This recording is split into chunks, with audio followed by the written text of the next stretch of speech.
When it comes to superhero sagas, origin stories are often a necessary evil, slow, predictable, and laboriously structured. But what if we could skip the awkward teenage years and drop straight into greatness? That's exactly what the Fantastic Four First Steps has done. It doesn't waste a frame introducing us to Reed, Sue, Johnny, and Ben. Instead, it confidently invites us into their world 4 years after the cosmic dice were cast and their DNA rewritten. Here, they're already legends. Not yet gods, but more than mortals. And it's within this already humming machinery of wonder and dysfunction that the real drama begins. This is not just a film about superpowers, it's about legacy, love, and that dread we all know too well, the ticking clock of inevitability. Because looming above even the brightest heroics, literally, is Galactus. Not a swirling storm cloud of CGI nonsense, but a tangible, armored force of planetary hunger, voiced with bass-laden finality and an eerily serene gravitas. He doesn't just arrive, he descends, like an ancient reckoning, as if the universe itself is finally cashing in a long-forgotten debt. The film's visual language is a delight, a retro-futuristic 1960s that looks like it grew from Kirby's sketches and was painted by Mid-Century Dreams. Flying cars hum like jazz riffs across the skyline, and Baxter Building tech hums with optimism and analog charm.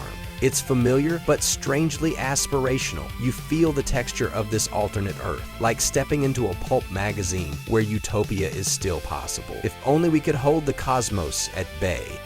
And then there's the team itself. Pedro Pascal as Reed Richards doesn't just play a genius, he channels a man perpetually dancing on the edge of abstraction.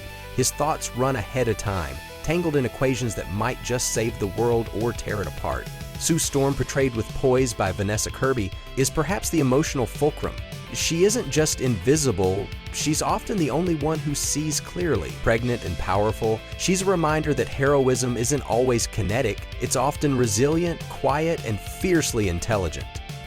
Joseph Quinn's Johnny Storm bursts onto the screen like a supernova with swagger. He's fire and youth and recklessness personified. Yet underneath all that bravado is a brother aching to matter in a family built on intellect and responsibility. And Ben Grimm, our beloved Thing, feels like he's stepped out of a Bukowski poem and into a fight. There's soul beneath the stone, and Ebon Moss-Bachrach brings out that aching humanity with every clavering punch. But the real curveball? The Silver Surfer, reborn as Shala Bal and played with ethereal command by Julia Garner. She's not just a herald, she's a warning. She's that dream you can't shake, even when you wake up. The film never lets her become a mere tool of Galactus.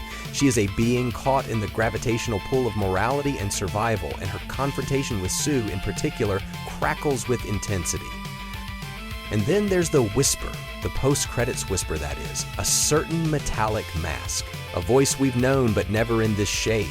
Rumor has it Robert Downey Jr. slips into the role of Dr. Doom not as a villainous echo of his Tony Stark past, but as something more nuanced, more tragic, a Doom born of failure, perhaps even the collapse of this very Earth.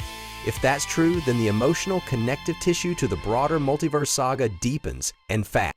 Theories abound. Some say this Doom watched his universe crumble, left behind by a Fantastic Four too late to stop the inevitable. Others suggest this child, Sue's unborn son, might be Franklin Richards, a cosmic Omega-level being in the making. Imagine that.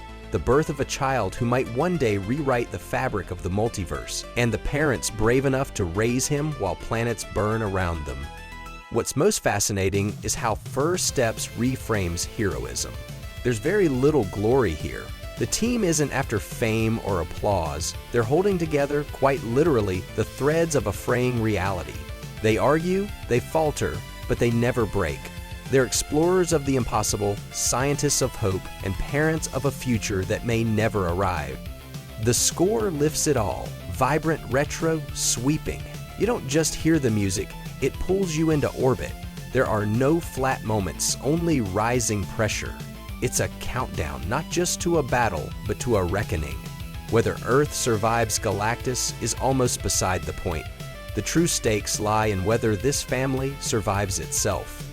In the end, the Fantastic Four First Steps isn't just another superhero flick. It's a cosmic drama, a love letter to pulp sci-fi, and a prelude to something much bigger. It dares to ask, what happens when the universe gives you everything and then asks for it back?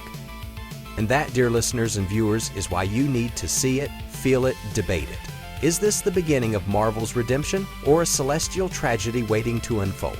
I want to hear from you. What do you think? Will Doom rise as a fallen hero? Is Franklin already changing everything from the womb? Tell me your theories, your hopes, your wildest guesses in the comments below. Like if you want more cosmic cinema from Green Ground. Subscribe if you're ready to chart the stars together. And as always, more details are in the description. If you're curious, click there. If you're bold, speak up in the comments. Until next time, this is Alvin. Stay fantastic.